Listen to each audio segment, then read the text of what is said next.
G'day guys, it's Clint Adams here and I'm recording episode number 31 of The Full Landscape, here with Craig Sullivan, head topiarist at Hedgehogs.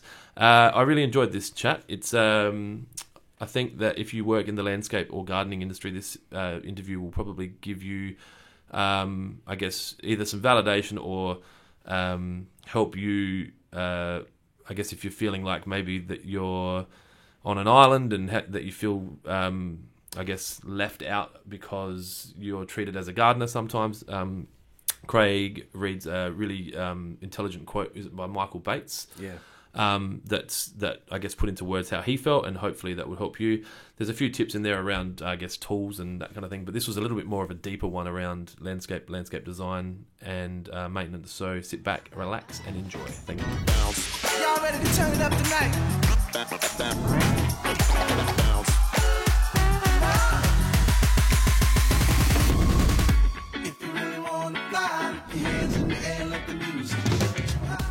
So, your record shop was your earliest employment, or did you? So I worked in I studied early childhood, and I was going to be a kindergarten teacher or a early childhood. You know, I had plans to be a relief teacher because I thought that was sort of a way of having a job without having it. And being the cool guy. He's like, hey. Yeah, just breeze in and breeze out and not get involved in politics with that goes on in schools, you know, which is part of the reason why I left education. Yep. Was because it's a pretty full-on environment with lots of people all in the same space and, you know, lots going on. So early childhood was my thing. Loved the kids. Worked at one kindergarten for 8 years. So you would have finished year 12 to do that? Yeah. Yep. Yeah. I got through year 12 as quick as I could, you know, did well. But that was it. I just wanted to get out of there and do stuff. Yep. So first job I got was I was a gymnastics coach that led into working with kids and sort of snowballed, decided to study. I have so many questions already. Yeah. So then I was 8 years in the kindergarten. And that's so like ages 3.5 to 5 kind of thing? Yeah. Yep. And my daughter goes there now. Yep. And here in Nord. Yep. So that's cool. Like because, a full circle. Yeah, and there's still one or two old stuff that are still there. But, you know, we're talking, this is like some of these kids are having kids now that I used to look after. Yeah. You know, some of them are sports stars, some of them are on the TV, some Yep. of them are people we see every day. And you looked after them. Yeah. Like, I changed their nappies. Tenacity, Tanasi, Kokinakas, and, you know, with its tennis stars and, you know. That's crazy. What's his name? Jake Lehman. And, Yeah? You know, yeah. Yeah, I guess because when you think about it, these guys are in their early 20s. Yeah. If not in their teens. Some of the other, I guess, obviously other ones. So Yeah, so they're all growing up. One of them ended up working for me. one of the kindergarten children that you... Well, I said, you realise I used to look after you at the kindergarten. Yeah. You know, and obviously he couldn't really remember that. He only lasted one day. I had to sack him. Because once he'd realised you changed his nap, he's like, I can't be here anymore. Yeah. So 8 years in kindy, and then so you mentioned before the education system or part of that ecosystem wasn't right. It was just pretty heated place to work. Although you're trying to be nice and friendly with kids, but there's a lot of adults, there's a lot of kids, all crammed into the one place. Yeah. I was also the only guy in a team of 20 women. Yep.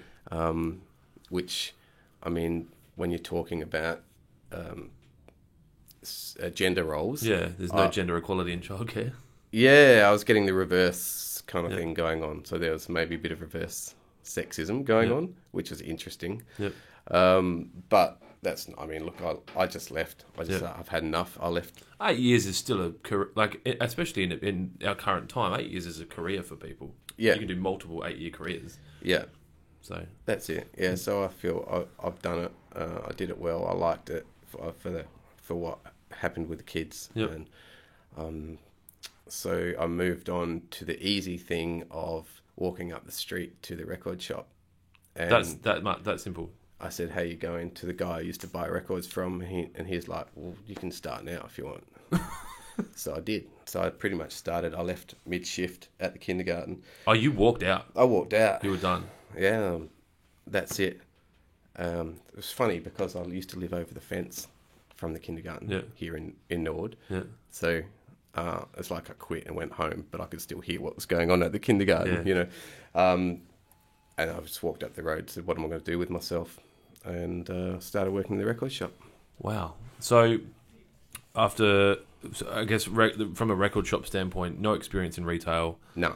Obviously, you love music and good music knowledge. Records. I'm a musician to some extent. I play keys, and I've recorded with Groove Terminator and some artists in the 90s were in the rave scene, which we probably shouldn't talk about. Because if you've been in that scene, there's things you can't talk about. Yeah. That's more embarrassing those days. But the music was cool. Yep. Musician. So I had always an interest in music, more the alternative sort of offbeat, not mainstream sort of stuff. Yep. So I guess Big Star was a good fit. So Big Star had its place in society for a couple of decades or thereabouts, I'm guessing, until... Yeah, just until sort of CDs and vinyl were on their way out and digital music came back in. Then there was a vinyl revival recently. So the record shops that you see in town that are doing really well nowadays were they're manned by ex-Big Star staff usually. Yeah. So those Big Star staff just went into hibernation and got normal people jobs. Yeah. and waited the revival. Yeah, just sort of saw it out. Yeah. Came and then pounced on their opportunity to So get back into it. How long were you at Big Star for? I don't know, three years. or 4 years. Yeah, okay. Yeah. And then that obviously came to an end. And what was your thought process then? Yeah, so thought process. Well, it's pretty much you can see I could see the writing on the wall. Everything, funding was getting tight. I was in Mount Barker, hadn't really exploded yet the way Mount Barker has now. Yep. But so Mount Barker, people wanted to buy Guy Sebastian CDs, and I was like, oh, you know what? It was killing you. Yeah, I'm a bit over this. That's where Fav came into it. Yeah. Fav's always a guy that you can call on for a laugh, and you don't want to rely on him too much. Yep. But I did, and he gave me a job. Yep. So he said, it's a bit weird you starting landscaping at 30, but let's give it a crack. And I did. So busted my balls with Fav, learnt a lot. Yep. Then went to Neighbour Labour. So was the Fav period under Lion Landscaping? Lion Landscaping, Was Dan involved in that as Yeah, well? Dan was just out then. So So it made sense for him to need someone else because obviously there was two of them. And yeah, and he was going through a period of expansion. He had two guys which were good, and he could sort of put one in charge of the paving. Yep. And I was their labourer. It didn't matter that you didn't know anything. That he knew that you could just get if he told you to do something, you just shut up and do it. It was Yeah. Yep. And that's always been my philosophy. I always work hard and probably over and above. Yep. If I'm going to do something, I'm going to do it properly. And so, how long did you do that for? Was that like another 3 to 5 kind of thing? That was another few years before. There was no official end to that. That just it never is with Fav. That's it, and that's what I'm saying. You're just like, Fav's got a job now. I'm like, how does that play out for me? Yeah. So that's when I met Dave at the service station and said, "Are you looking for someone?" No shit. So same Big Star style. So have you ever had a resume? No, not really. No? No. And job interviews are probably not really there either? No. Maybe I've never got a job from an interview. That's amazing. Yeah. And that just shows, I think, for people listening or watching, to try and think outside the square with that kind of shit, because you just walked up to someone and said, do you want... And once you get a director in front of you, if you can sell yourself well and there's a job going, you're going to get it. So with Dave, we did have there was a sort of a intimidating process. Sorry. There was an intimidating meeting. Because you... So it was intimidating because he was in charge of a large, well-established company, or? It was intimidating because, it was out the back of Maison, and it was pretty high-end, and, you're like, shit, am I ready for this? Yeah, but, I was like, well, that's good, but also the team was there. Yep. They were just about to start work, and And this guy, who's now a good friend of mine and has worked for me with, you know, he was there with big dreads and, you know, how old are you? Yeah. And, you know, Just don't like- you think 30 is a bit too old to start, you know, landscaping? And I was like, look, you tell me how you want your cement to be mixed and I'll do it for you. Yeah. You know? And that was enough for them. So that process was intimidating, Yep. but we were part of a good team. Yeah. Dave was kicking goals back in Yeah. those days. And that was a good start. That was a great start to my landscaping Was career. Inika around that through that period? No. No. Dorsey? Phil? No. No.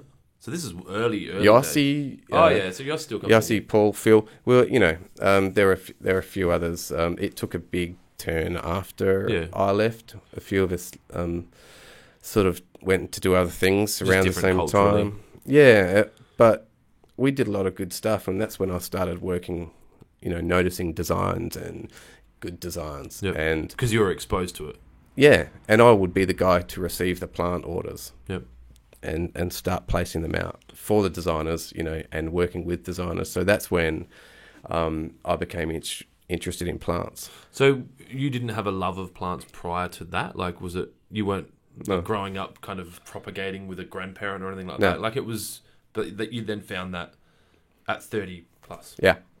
So I've always been a guy into animals. You know, I should have been a vet. Like just this morning, I've given my alpaca an injection. Yep. You know, people think that's a pretty hard thing to do, but that's cool.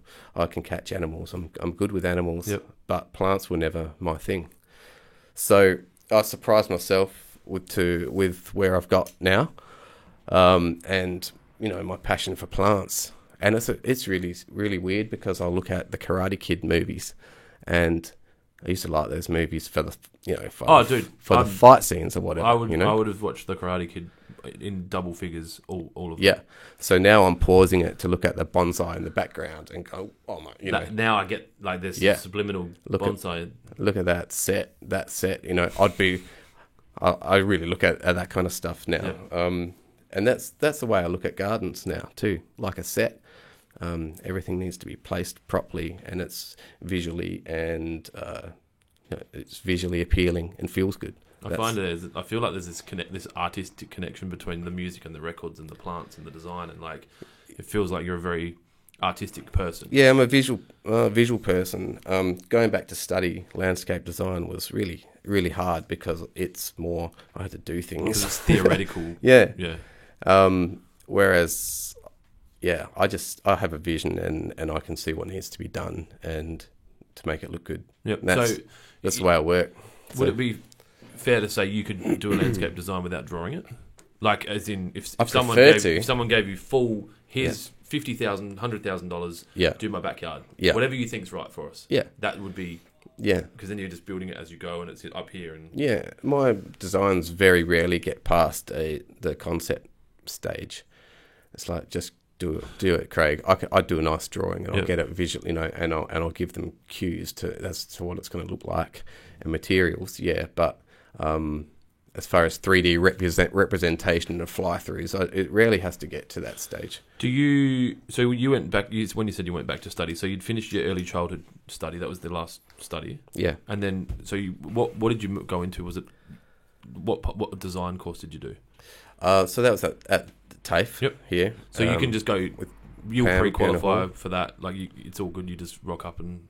Yeah, I got a lot of obviously plant subjects and stuff like that. RPL, got flew through, so I didn't. Yep. You know, It wasn't as long as it would be if you walked in off the street. Yeah. With no knowledge. Yeah, and obviously features and working as a landscaper before. I'd done a lot of that kind of stuff. So really, I was there to get the ticket because I wanted my customers and the general wider community to know that I'm not just a guy who mows, blows, and goes.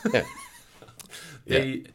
Obviously, you mentioned before about that whole, I guess, societal shoulder chip around gardening or gardeners. Yeah. And I guess as you were saying it, I was thinking like landscaping falls under a similar societal shoulder chip as well, because for still currently or for a long time, partially currently and for a long time, there was no licensing, and a landscaper with mulch in a trailer and a shovel and a landscaper with bricklayers and carpenters as part of their staff Yeah. in society are both landscapers. Yeah. And a gardener with a horticultural diploma and a landscape design diploma and, you know... And a degree in permaculture and, all they're fancy just a tools. gardener. Yeah, Yeah. they're the same gardener that rocks up, pulls a lawnmower out, knocks it out and goes kind of thing. So did you... I mean, you mentioned before that you felt like you had to do that ticket. Yeah, it's kind of a validation thing. Did you find that worked?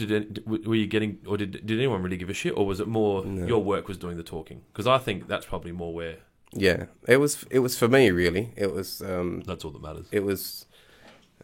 for me to actually say, okay, you got to be something. So let's take a year. No, I didn't take a year off, but it was a hard year of study. Yep. I don't feel like the ticket actually means anything. Yep.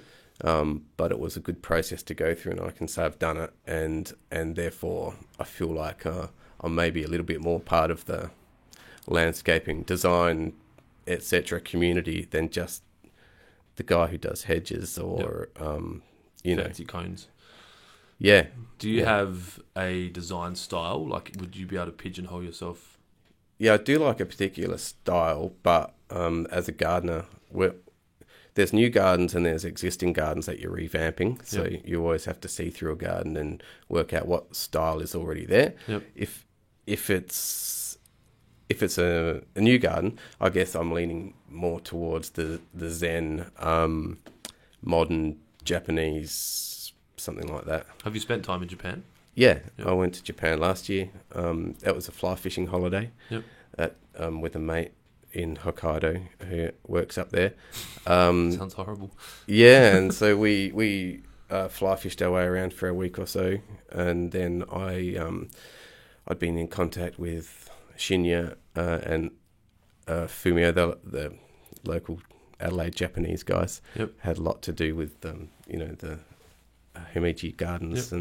and they put me in contact with some gardeners too. So I went and stayed in the mountains with these guys in this old renovated house, which is now a B&B. Sounds funny. all free. A Japanese B&B. It's awesome traditional style. Yeah. You sit in the middle of the lounge Yeah. room, fire pit, Yeah.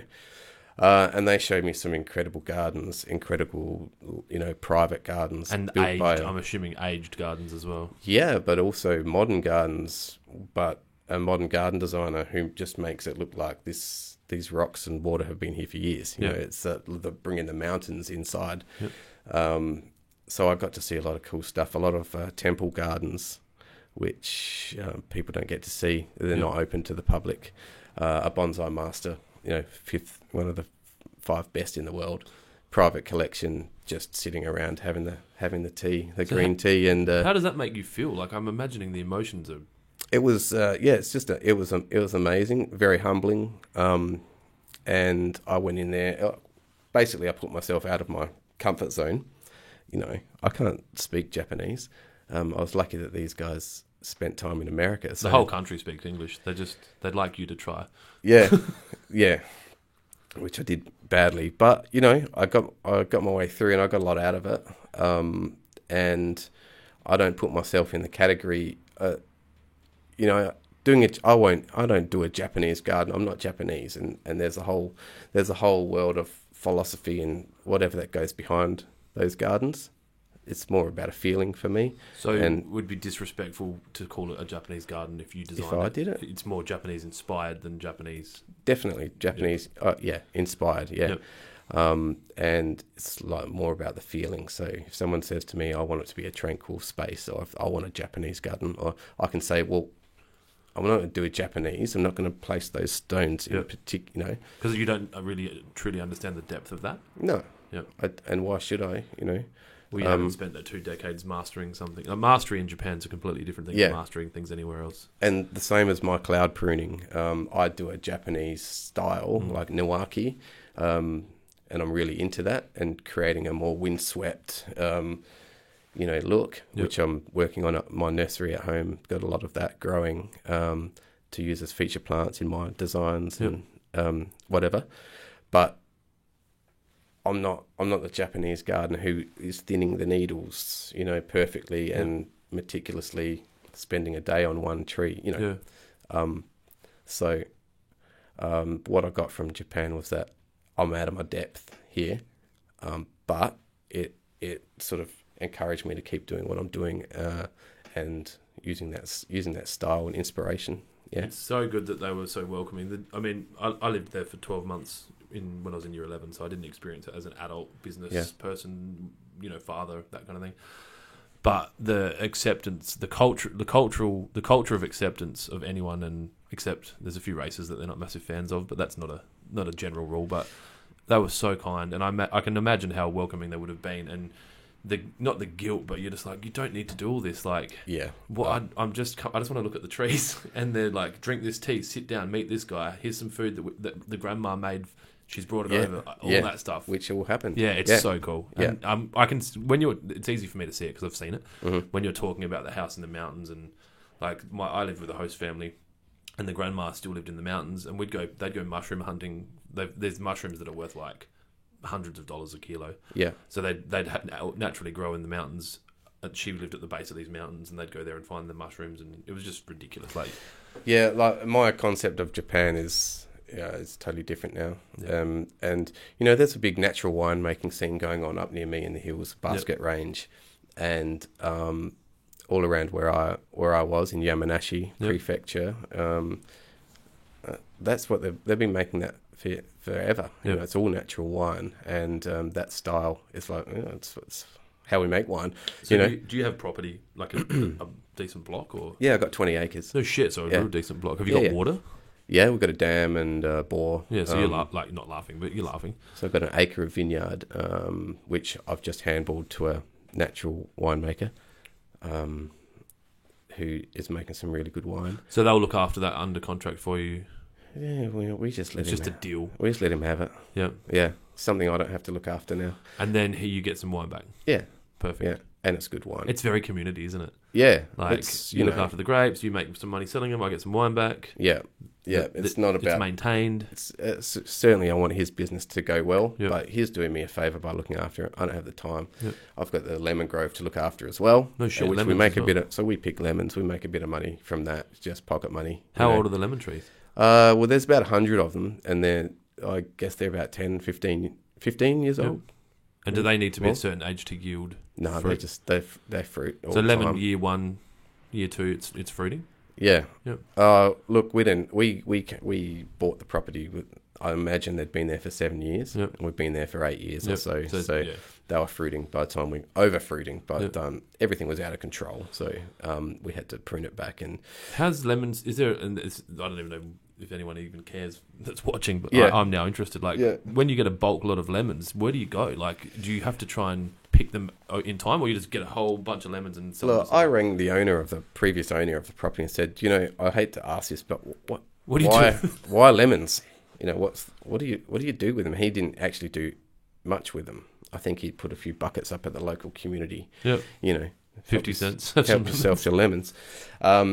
I quickly got in contact from knocking around the Adelaide Hills and, Ross Trevor. I went to Ross Trevor College. I've always been around that area, Athelston. It's pretty well connected. Moriata. Ross Trevor, isn't there? Yeah.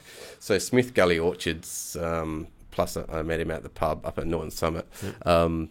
So local orchardist, he's like, bring your lemons down here. So we pick a half a ton or a ton at a time, just drop them down and they go somewhere. They go to market, So it's handy. And you go hand pick them? We hand pick them. Just drive around with a tractor and a tub or something? And got a little Suzuki 4-wheel drive. Everything in Cherryville is pretty steep. Yep. So everything's done by hand. The vineyard as well, it has to be all pruned and sprayed and by hand. There's no machine that can get up and down that. Were you at risk with the recent bushfires? We weren't, as it turned out. It got to Balhana, went around the back sort of thing. But that's always scary for us. Because the exit from... my wife and I in 2014 were looking at property basically from there across to Birdwood. Yeah. We were looking to buy a decent acreage. We actually ended up having a contract on 64 acres up at Cromer, which is the next one across from Birdwood. Right, yeah. And that had 30 acres of vine as well. Yeah. And so I guess I'm familiar with the drive. So if you've got a fire where you are, exiting is a lot more complicated than say Woodside, where you just burst out and hit the freeway. And is that fair? Yeah. Because if something's on fire there, like it's just And hills. it's all hills. So It's just hills and valleys, Yeah. and there's fire tracks going there, and so you've got Montacute Road or Norton Summit. they're your exit and, points. yeah, and if there's some fire in between, well, then it's not fun. So we get out. Every time, like catastrophic fire day. Yeah, we catastrophic fire day. Everything's down at my parents' house, and we're out. Animals. 'Cause that's Yeah, obviously- yeah, but the alpaca and the sheep, unfortunately, are going to have to fend for themselves. Yeah. But So they just run around and dodge fires. And yeah, have you got an irrigation system on the house, like a fire protection system, or is we've got a pump and Yep. some hoses, and Yep. that. I don't want to be around to defend. so the pump and that house. are there if someone else is there fighting the fire, they can use it. Our neighbours have close neighbours have got a fire bunker. Yep.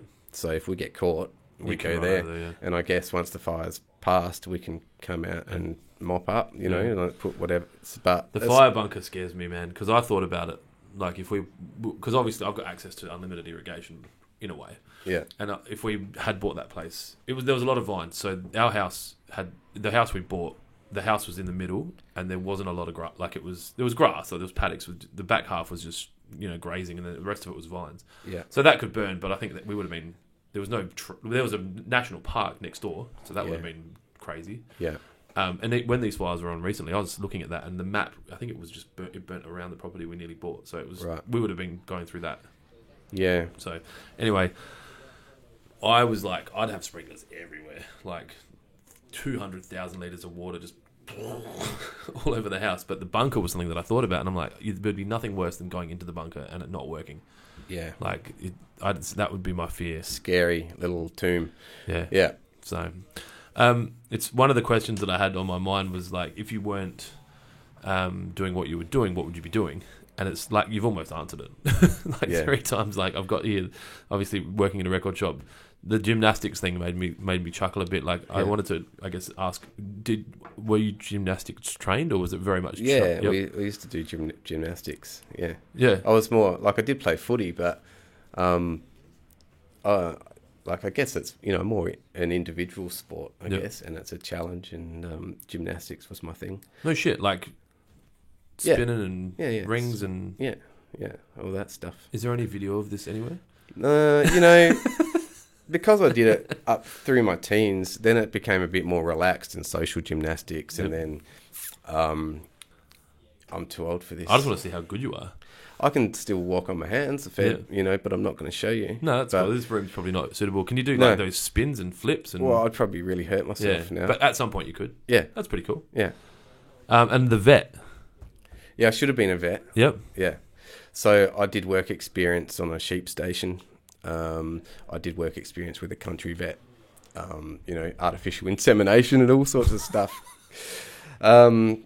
I did work experience with a local vet in town. He was pretty well known in his time. Yep.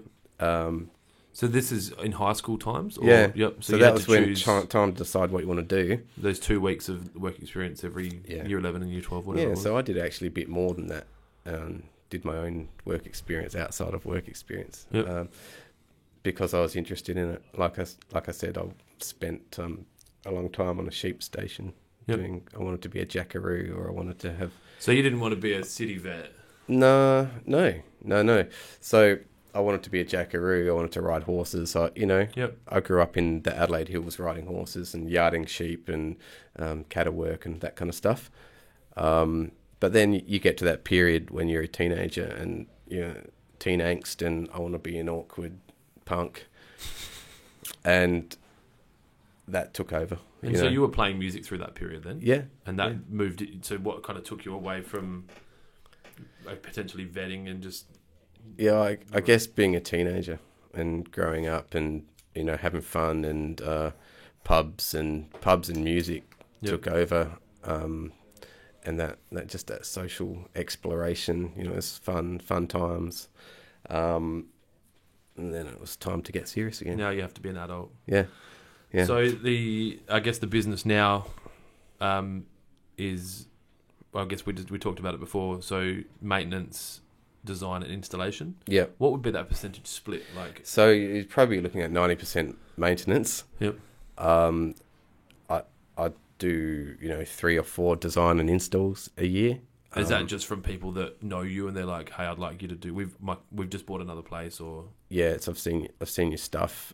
Recently, we just did one with Spacecraft, who saw some of my stuff on Instagram. I met him at a mutual friend's party. Yep. They do a lot of work with hempcrete and natural materials. I like what he does. He likes what I do. He saw some of my Zen stuff. it just worked. And said, we're doing a house with that style. We're building it out of natural materials.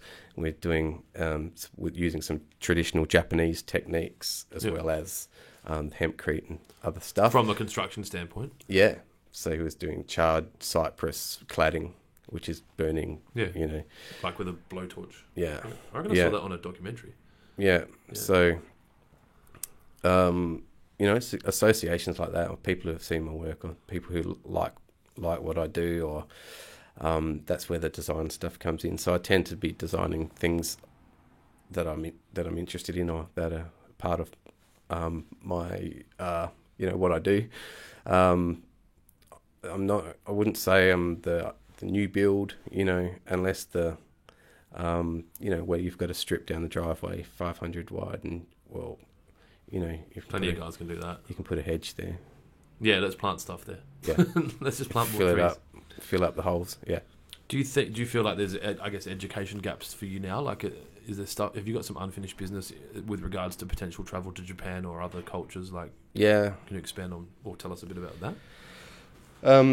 So that's part of, now I've got to where I am. I feel like I need to sort of think about stuff more seriously, and what direction I want to take it. Yep. And do I have to be an expert on something? So I've been doing talks at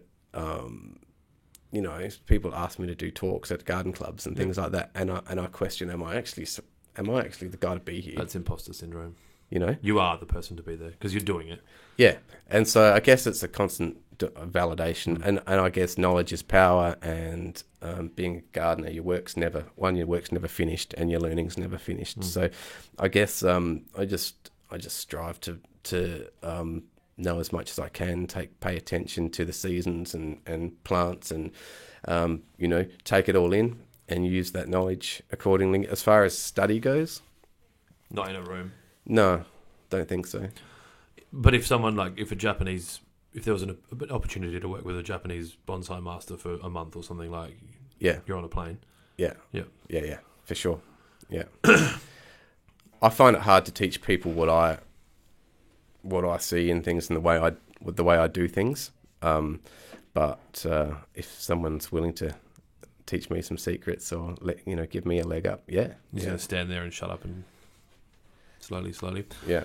One of the questions I ask a lot of the guys is what brands of tools are you using? I think it's probably very interesting from a topiary standpoint. Yeah. What are you using? What's your go-to brands for? So I actually left out a bit of a part of my life, which was after Neighbour Labour.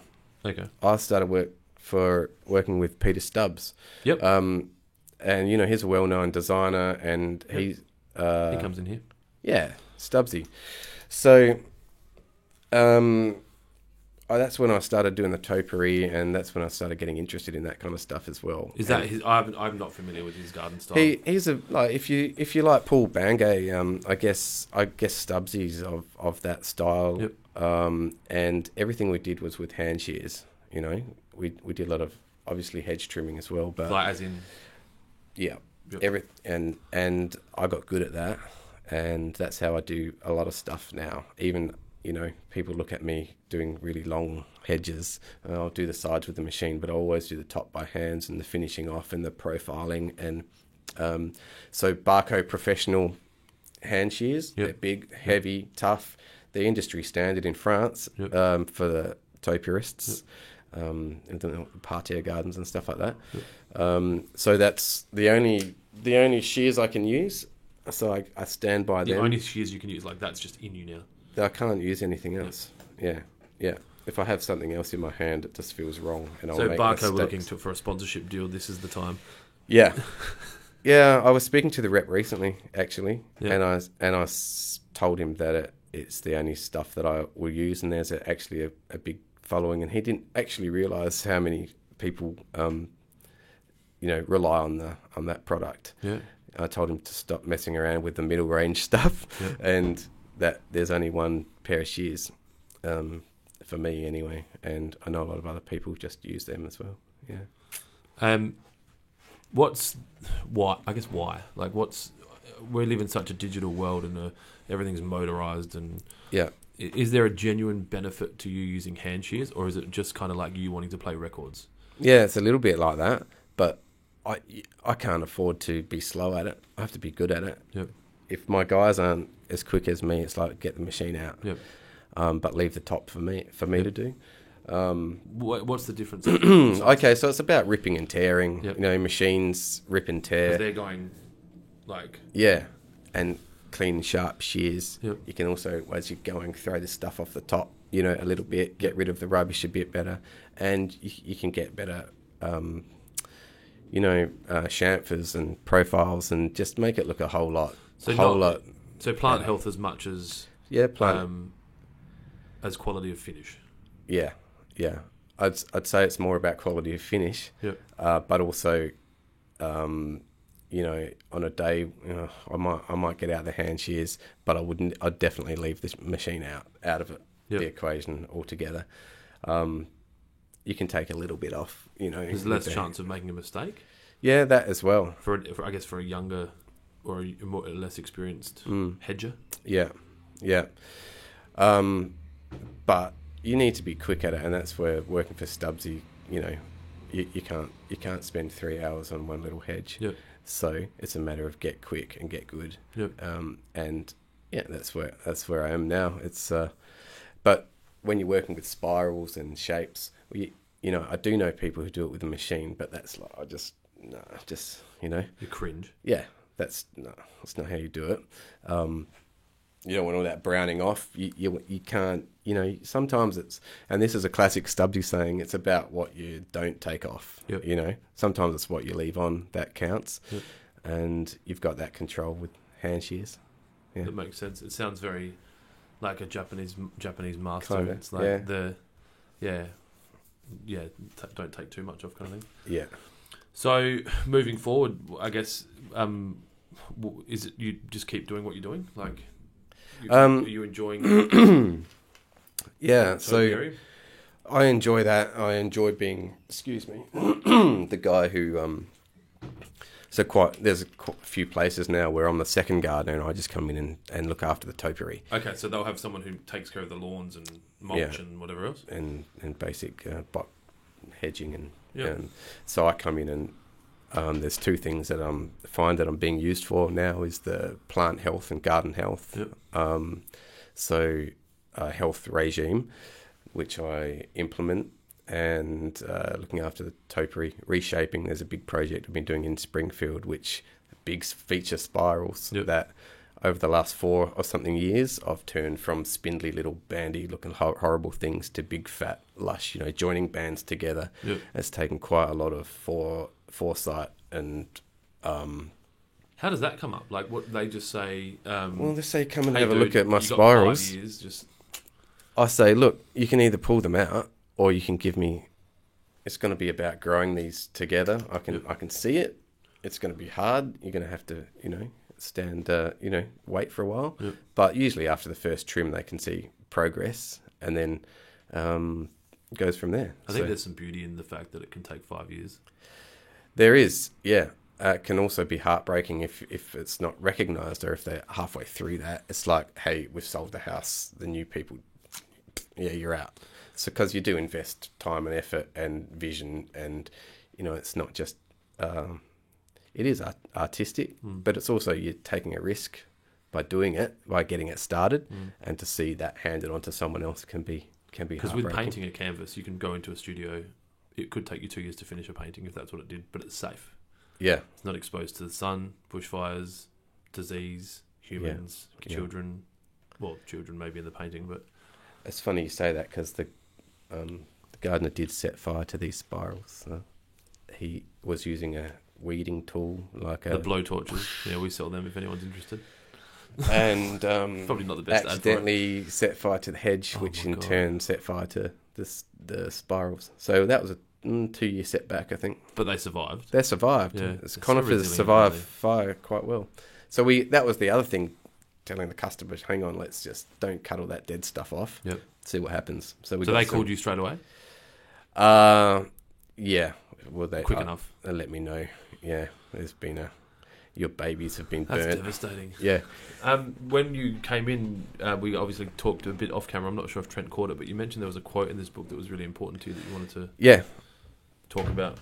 So it's a book by Michael Bates, and he's a good designer, and he obviously knows his gardens. So for me, validating myself as a gardener or landscaper or whatever you want to call me, instead of saying I'm just a gardener, and coming to the realization that what I actually do is a skill, and there is a skill involved. That Batesy put it into words for me, which was really good. So I guess I'll just read a bit for you. Yeah, so a couple of paragraphs. So it's about gardener's logic. Yep. The experience of garden making can allow you to nurture a noble sense of reasoning I like to call gardener's logic. It seeps into your bones, coalesces in your brain, and frames a view of the world that is optimistic and realistic, and that plays with the physical realm. For as long as people have cultivated plants, skilled gardeners have been able to observe the health of a plant, its soil, and its ecosystem, and know intuitively what to change so it can thrive. So, you get to a garden and it's just a big garden in front of your eyes. You can see through that and know that has to go, that's diseased, soil's bad here, this needs water, we can open this up, that can get pruned, I can turn that into a cloud tree for you if you want to. We can rearrange it. So gardeners develop the ability to decipher and decode what is surplus and discard discordant elements that diminish the beauty of a particular scene. So what to discard, what to keep. They can read people and situations and have a strong sense for how humans will behave and respond to their surrounding spaces. It can take decades of practice to master and grow this way of thinking, but once gained, it is an understanding that can be applied to so much of the world. Proponents of gardener's logic can comprehend patterns both in nature and society and imagine simple new solutions to complex problems. So, Batesy put what I was feeling about my skill or what I do into words there, and it kind of gave me a bit of validation, I guess. It's nice. I think the fact that you've read it on this will probably give more people validation if they're looking for it, I guess. So Yeah. You're all good? Because gardeners can feel like the third wheel, it's not a thing. Third wheel isn't a thing. I think they can be isolated as well. Yeah. Because they're on their own often. And it's just them and plants. Yeah. And their thoughts. Which can be dangerous. Yeah. And as far as customers go, customers see what you didn't do. Mm-hmm.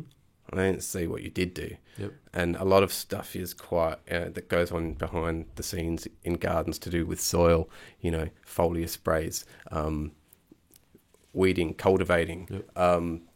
You can make that topiary look perfect, and you could have improved the health and got rid of a whole lot of pests and diseases in the last month or two. Yeah. But all they see is,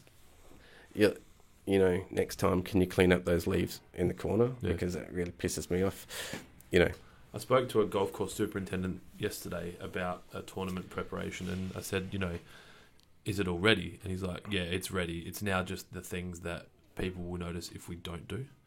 So it's not really going to improve anything much more, but if they don't do it, people will be like, that looked, you know what I mean? Like those, similar to that, like those kind of, the one percenters, I guess, if you want to call it that. How do you feel about landscape design? I guess the fact that you're in gardening every day, and tying that with design. Like, do you feel it benefits you, or like the only thing I can tie it to is golf again. So a golf course superintendent, it's ideal for them to play the golf course once a week, right? To see the course and to feel it, to have that gardener's logic. So basically, to have the greenkeeper's logic of the golf course. Yeah. How do you feel about that? So I'm not sure if I'm going to answer the question properly, but so I started thinking of something else. a lot of what I do is like someone else has already designed the garden. Yeah. And I used to do a lot of work with Carolyn Dawes and Virginia Kennett, and I used to inherit some of their gardens. So 5 years down the track, they've had the design done. Yep. I've never seen the design on paper, but 5 years down the track, they've said, "Hey, Craig, we had our garden done. It was awesome, or was, but now it's overgrown and getting out of control." Yep. So then I come in and I decipher that I have to look through the garden. It's overgrown. This is grown over that. This bit at the front is taller than the bit at the back. Whereas I have to say, you know what? Carolyn didn't design it like that, or David Baptiste didn't design it like that. Because he you have didn't design idea. the syzygiums to be as high as the magnolias. That's supposed to be a hedge down here with the magnolias popping out of it. Because you know their style, or you just have a general sense for or it's a general Yeah. style thing. Like you want levels and So it's about re-establishing the levels and without thinking, ringing them and going, "Hey." and thinking what were they trying to achieve here? Surely that's not what they wanted. Yep. It's just got out of balance. So did I answer your question? Different. Like I like that's where it went, because I think that's important. I was more getting at, like, if you're a landscape designer and you never install or maintain gardens, does that blunt your tool from a design standpoint? Like the fact that you're actually maintaining gardens and designing them. It's a hard question to answer, because it's unfair on people that are high-end professional designers that aren't doing any work. So it's probably unfair for me to ask. But do you believe it helps you with your designs? Yeah. So I think part of having the knowledge and actually working with the gardens means that I can design something realistic and probably safe as well, because I've had experience with what plants work where. And when you say safe, you're not talking from a human not hurting themselves in the garden standpoint. I mean safe as in you're not gonna have issues with this plant in 3 to 5 years. Yep. Because some designers, like we get inspiration from New South Wales and all, but completely different climates, and some plants don't work, but we want to try that plant. We see that with turf spec sometimes, like turfs that don't even exist in South Australia because it's been designed. Well, I mean, there's some great landscape designers in New South Wales that are designing projects here now. A few high-end projects, and Victoria as well. So there's different. And look, most of these guys and girls, I only say guys because the two I know are men, are designing. They're smart enough about the local market that they're not designing in weird plants. But I understand that kind of potential risk. Yeah, so I think I'd probably be out of my depth in New South Wales with plant choice to a certain extent, or I'll probably have more choice. But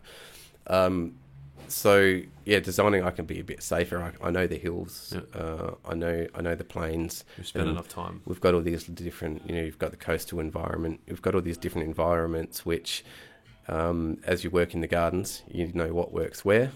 And so therefore you can design your plants accordingly. So I find that's a bonus. There's got a lot of lists, a lot of plants on my do not plant list, which probably not on every designer's. And they're in your head. Yeah, because I know they've got inherent problems. They get scale. They're going to get it. They're guaranteed. Don't plant it. Do you use social media in your business much? Would you consider it one of your tools, or are you? I don't play the Instagram game that well, but I do like it, and so I don't do Facebook, and I've got a little private Instagram account for myself, which is fishing and stuff, fishing and sheep. This is my alpaca. Yeah, the fish I caught. Yeah, here's Woody again. Yeah. Woody, my alpaca. Instagram for my business has been quite good, and I found, as well as sort of being part of the Master Landscapers Association, Instagram community, validation. Like, it's a place for you to connect with other landscapers and landscape gardeners. Yeah, as well as a place to share your art. Yeah, it's like people can see it. A lot of work you do is in people's backyards and no one ever sees it. So I guess it allows people to see what you do. Have you had any issues sharing? Like, obviously, some people that can afford topiary are generally private people. Yeah. Do you have that conversation with the clients, or you kind of got a good emotional intelligence around what they're going to be comfortable with you sharing and what not? Yeah, I try not to, make it too noticeable as to where you are. the house. Yep. It's more about the plants Yep. than the house, or I try not to. I'm not like divulging suburbs too much. Hey, mate, I'm here at this. This is very clean, but yeah, Everybody knows that property, so I try not to do that too much. But a lot of people I work for are private people. Yep. Some of them are well known, Yep. film producers and stuff like that. Yep. They're just another person to me with a private life and a garden. Yep. And it's not in your interest to go talking about it either. I think that's I guess an inexperienced mistake that people could make. Yeah, Is trying to leverage off of that to grow your business. yeah. And it's completely the opposite. Yeah. So, I do I wish I was a bit more tech savvy. And that's a struggling point I had with designing as well, because the SketchUps and the 3D modelling was a little bit... I just wanted to do it, but I could... it's something I have to learn. It's like learning a music program, or it's something you have to put years into. And I'm a busy guy, I'm doing the physical, I'm doing the everything. So you got to pick your battles, I guess. I think you'd need to choose... If you were going to do it, you'd need to go all in. And... I mean, obviously we deal with a lot of designers, and one of our clients who did landscape architecture at uni said that they were always encouraged to hand draw first. Yeah, that's what they're taught, because you're at risk of, if you use a computer and you don't know how to do it, you won't do it. Yeah, right. So that curve that you wanted won't go because you don't know how to do it on the computer. Whereas if you design it by hand first and then go work it out, you'll keep your curve in. So I think by designing by hand, the only risk you have is that it's just going to take you more time when you have to redo things for you personally. Yeah. And if you're comfortable with that and your clients are happy. So I like to go a little bit more sketchy and try and get a little bit more, not that I'm a great artist, but on my initial concept, I probably put more colour in it and more try and represent it as best as I can, so I don't have to go any further than that. Yep. So it's good enough to show someone. Yep. And they get the idea, and then I don't have to rely on. Hopefully, don't have to go through the next stages, which is where that's where I feel like I've started to work with other designers to help me out with that process, especially when we're talking, designing a kindergarten, which might be coming up soon, or a big place in the hills, a sloping site, in Mylor, which is coming up soon as well. That's where I will require, because the drawings will also be used for construction. You can't just sort of sketch that out. So then you engage them as a third party, that you're the art. As much as they've got art capacity, they're more the science. So they're drawing the correct dimensions and that's what it's going to look like. Yeah. 3D rendering, that kind of thing. Yeah. For this client. Yeah. It's amazing what it can do. We had it done for my place. Yeah. And you can look at it. It looks like, if you post it on Instagram, it looks like it's your backyard. It's a photo. It's already grown. Yeah. They're like, Jesus, when did you do that? I'm like, yes, that's right. We have a nice backyard. But when you look at it big, it's not. You're like, oh, that's pixelated tree. But what's there now is... And I wanted to do that. If you look at my my drawings, my 3D stuff for my final projects at TAFE and whatever, I made up my own blocky style in SketchUp, which was abstract. I like a bit of abstract, surrealist automatism. But there was another guy in the class who was just all over that. He was doing drone footage, flying through, blending it all in seamlessly. It looked realistic. It was realistic, and that guy's got a skill. So I'd use him to do that for me. Yeah. Well, that's exactly it though. Like all of the whole game of business, it's using people with the most appropriate skill for that job to do that job. Yeah. I don't film. I don't do accounting. I hate it. I can't stand it. Yeah. You've got obviously a skill set and a passion there. Yeah. And you then hire the people, the aces in their places, or whatever you want to call it, to do the other things. I don't think there's anything wrong with that. I think that's a strength. Yeah. So, and I guess that's another thing about gardening, or gardeners, or landscape gardeners, is that you can't know and be good at every aspect of gardening. So we're a bit like we're like doctors.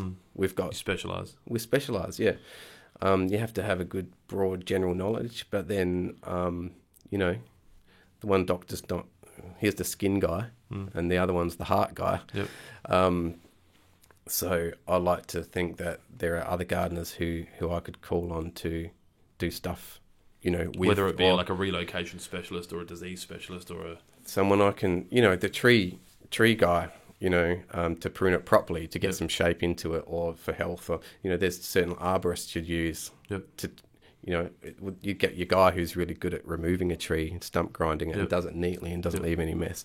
You've got your guy who can shape a tree. Yep. You've got your guy who will take care of its health. You don't think about tree shape. Well, I don't think about tree shaping. Like, It's all I see now, though. you think know? trees are established? Like, oh, that tree's... I was really upset. I was in Kangaroo Island a while ago, and we were driving down to Western River Cove, one of my favourite places in the world, and I had to stop. You know, I stopped in the middle of the road like a stupid tourist and took a photo of this tree that to me looked like a massive bonsai. It's a native, and it had twists and turns, and little known to me, it just got burnt in the last fires, and it was actually an icon for the local residents. It's like a favourite tree. And you can't make that again. No, but 30. You know, when I was 30 years or however many years ago, I wasn't driving around looking at trees like that. So I guess that shows you where I am now and the different way I'm looking at landscapes and the world in general, I guess. I think it's, you know, that I think there's like, I don't know if it's a saying or whatever, but you kind of can tell a lot about someone, about how they treat animals or how they feel about animals. And I'm starting to see it more and more with people with plants. Yeah. So, I mean, that, like Carl Heine obviously was a guest. And when you watch him talk about plants, it's like watching you talk about plants. And Paul Jackson's the only other person I can think of that feels the same way about plants, like this deep, deep connection. And he's started from the Mount Lofty Botanic Gardens. Like, he's like in awesome another place realm. to work. I don't know if you've seen any of Paul's house at I think it's Mowbray North. Like, it's just different. You know what I mean? Like the way he places plants. Yeah. Like same. You know, you talked. I was when you were saying that before. I was almost watching you look through like a computer lens. And you're like, take that out, like move that, cut that, and it's almost like you're a soldier or a Navy SEAL, and you're coming in there and you're just performing this kind of like mission against a garden, and then it's right, and you get out of there, and it's you know Although your work's never done in a garden, that's right. At least you know. Well. But, I was going to say there's work's never done in some of the Navy SEALs' lives as well, but that's another story. Yeah. Like you know, landscapers can finish their job and get out. Yeah, finished. that's it. Hand over. It's the snapshot in time. The plants are in the ground and they've been watered. Yeah, I'm done. Yeah. Yeah. And then I'm, you know, next season, Caretaker for next life. year, I'm thinking 3 years ahead. Yeah. Is there a quote or mantra that you live by or that continually comes up? Do you know what I mean? Like, you know, whenever you're in a situation and No. I don't like to get too serious about things. Yeah. I sort of feel my way around, and you know, not too serious about much. Yep. I guess I've got my integrity is as long as you conduct yourself with integrity, you do the right things by other people.